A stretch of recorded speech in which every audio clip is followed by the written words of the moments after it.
Hey guys, welcome back to the channel. We are off to the boat again today. So I got the stairs in the background, so hopefully they are going to work like I see them in my head. So I'm a visual person, so I come up with an idea, draw the project out on paper from what the image I have in my head.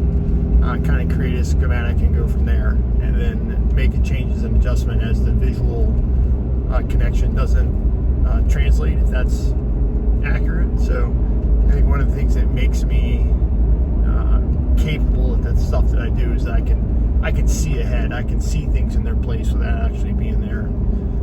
So hopefully this holds true today. So I got the hinges, I've got the glass, we'll test fit everything, and hopefully it'll all work out.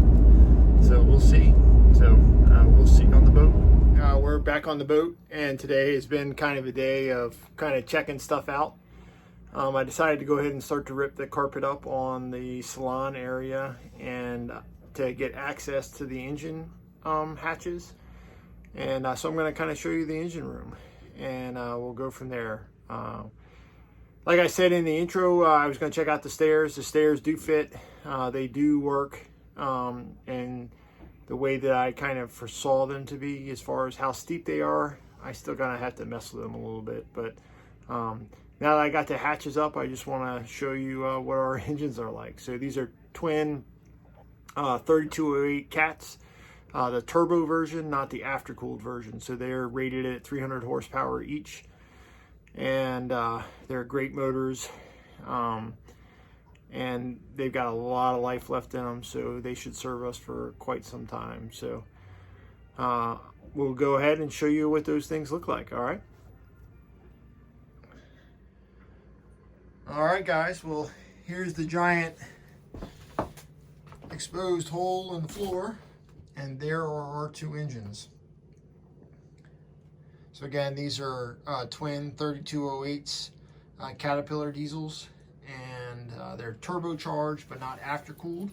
So we don't have a lot of the challenges that those after-cooled engines do. So I'm going to get down in here and kind of show you what the engine room looks like.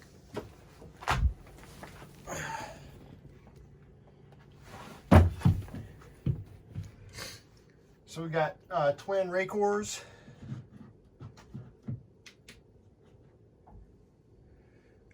They're back there. We have a battery combiner, so we have the engine start batteries are down underneath here, and those are the big 8D batteries that weigh about 150 pounds a piece. Shafts.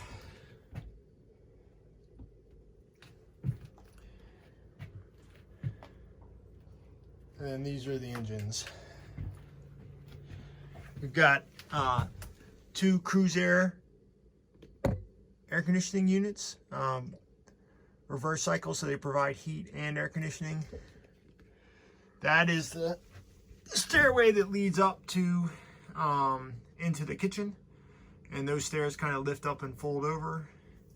We have a automatic extinguishing agent. There are Pronautic 12 volt 40 amp battery chargers. So right now that's charging both of the start batteries, or maintaining both the start batteries and the house battery bank, which we are still using 6 volt golf cart lead acid battery. So we have about 800 amp hours wrapped into a 12 volt system. We are going to switch over to lithium. I do have the lithium batteries. We're having to relocate those outside of the engine compartment because they can't be down in here. So little toolbox, all the stuff that we have, lots of spare parts, the raw water strainers. So the boat's still winterized right now. Our Hydraulic steering reservoir, water heater, which we are going to replace with a better one, and then again, looking aft. So the engine room is really tight. Once you take those, once you take the top ones off, you can see we still have the cooling in there. And then you see there's a little plastic fitting on the back side of that raw water strainer. All that's being replaced. When we haul out in May, we're gonna remove all of this stuff and put new in. So I don't know why they took the bronze fitting off of that, but it doesn't leak and it works. So, and then we have a series of thermometers set in here, and that just lets us know what the ambient temperatures are in here. So the engine room with the tops off are kind of tight, but when you take the panels off, it gives you all kind of space to surround and work. And I'm a big guy, so it's nice to be able to have a little bit of space. So just a little bit of engine room tour for you.